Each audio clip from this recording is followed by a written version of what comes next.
Hello, people of Earth, but I'm certainly not here to preach. I had lots of good times drinking. If you drink and you enjoy it, keep doing it. Couldn't function without alcohol, but I mean, God, there was no apples in it. Without a fucking doubt, there was no apples in it. Massive spew, just pure red blood. Beautiful shot. Not so beautiful shot. Blood transfusion. Hello, people of Earth. Cash. Welcome back, or hello for the first time. If you're just finding this video, let's see if we can get to 12 views. I'm in a beautiful little spot in the northeast of England. Let's show you what's going on. You can probably hear the river. Look at that. Hottest day of the year so far in the UK. So let's get the fire started. Because I do love a fire, like. Anyway, I hope you're all alright out there on planet Earth. I was just going to do a quick, I started getting randomly recommended loads of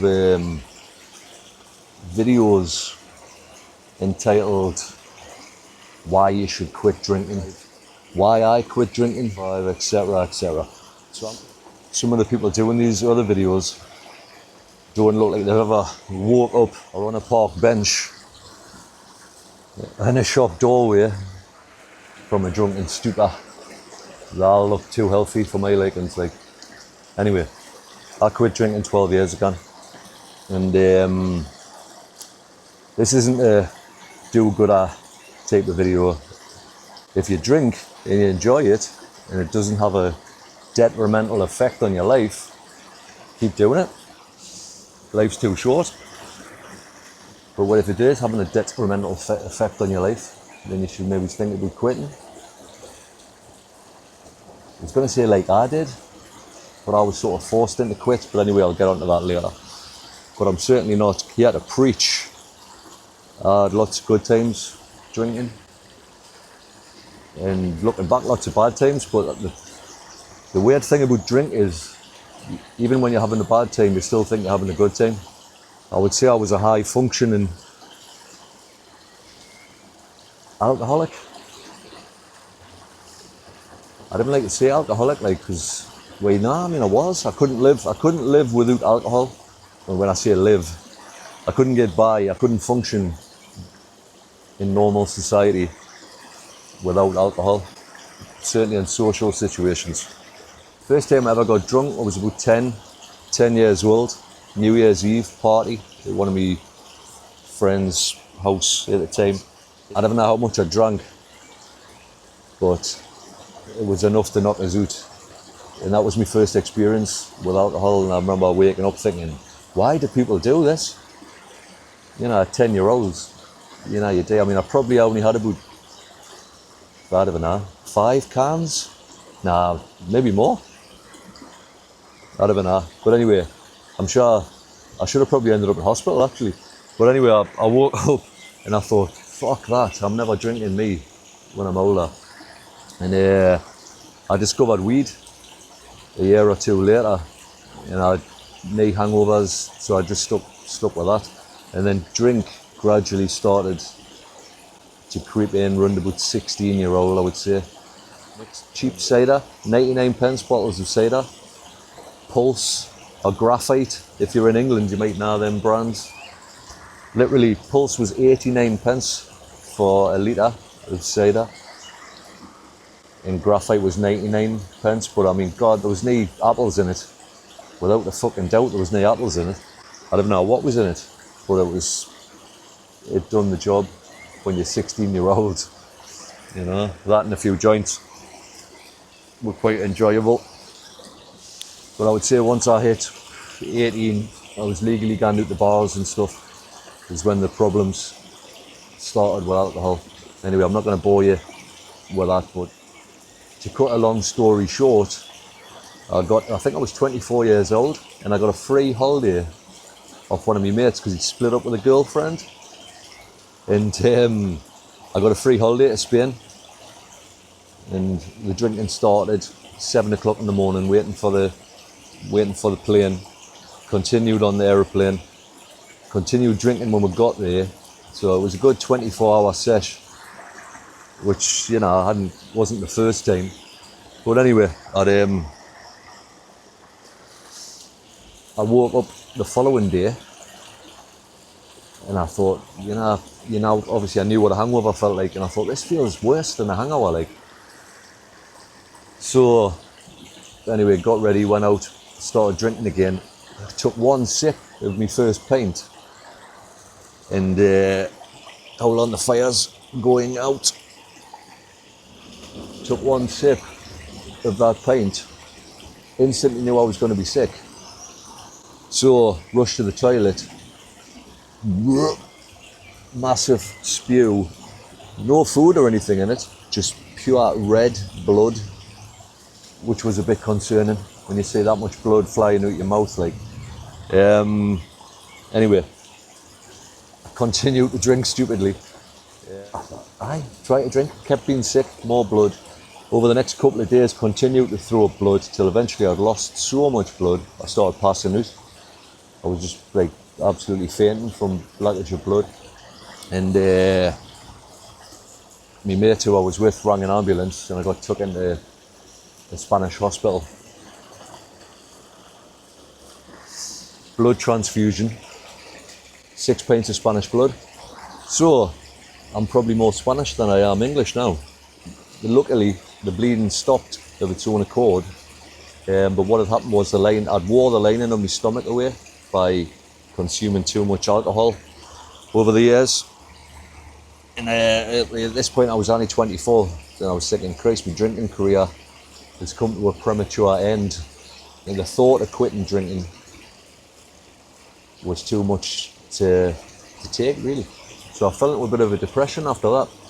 The hospital had recommended I didn't drink for about 8 months. In fact, now what they suggested was I didn't drink any spirits and I stick to beer, which was nice of them. Better than saying maybe it's time to stop drinking. But they didn't come out with that. So Spanish doctors, you know, whether they were right or wrong. Anyway, I took their advice. I stayed off the spirits and the cheap shit. Didn't touch cider again because I blamed cider for wearing my stomach away, basically. About 3 years after that, I met my ex-wife. And within a year of meeting her, we had our first child, my son. So anyway, we settled down, had a kid, so I'd stopped drinking excessively by that point. Where I stopped that after my stomach problem, actually. I've always been jealous of people who can just go out and have a limit and don't go past that limit. Like, how is that even possible? I just don't have, I've got an addictive personality where I have to do everything to excess, I think. But regardless, I'd continue to drink. I never thought I'm going to quit drinking for life. For all, once you hit 30, the hangovers do get worse, particularly if you're drinking to excess. You know, you're getting to the point where it's taking a week to get over a hangover. You're drinking too much and you're getting on a bit.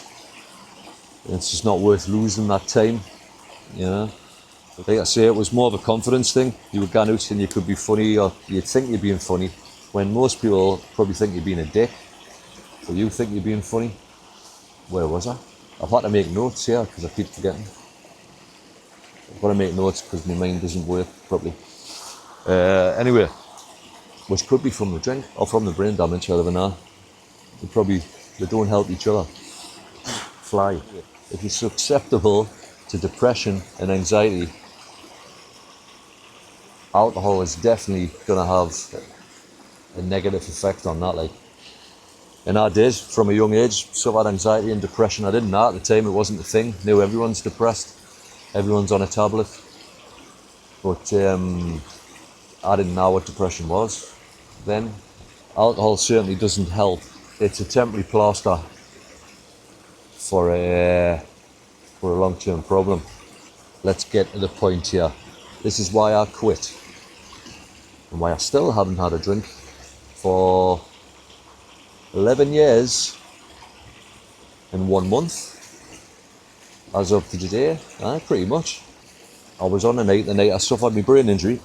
I was on a night I'd been out for 15 hours, and we met. It was the lads leaving do from work, and I met them at midday on the Saturday, and I suffered my brain damage at 3 o'clock the following morning.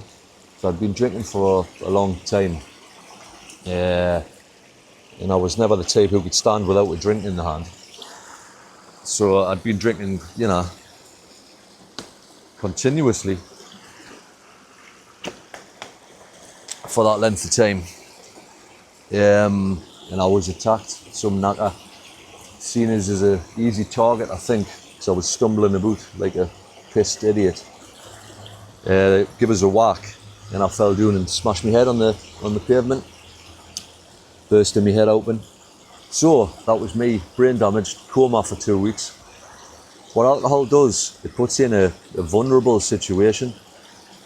You feel almighty and powerful, but realistically, you're the weakest and most vulnerable, that you can be in public situations. That's the truth of the matter. You're open to all the elements. All of, some idiot who's just pissed off, had an argument with his girlfriend or whatever, and they're angry and they want to take it out on someone. They're going to pick the easiest target. I was that target that night. I was in the wrong place at the wrong time, the wrong state of mind, both physically and mentally. I was numb and stupid. You cannot read situations properly when you're drunk.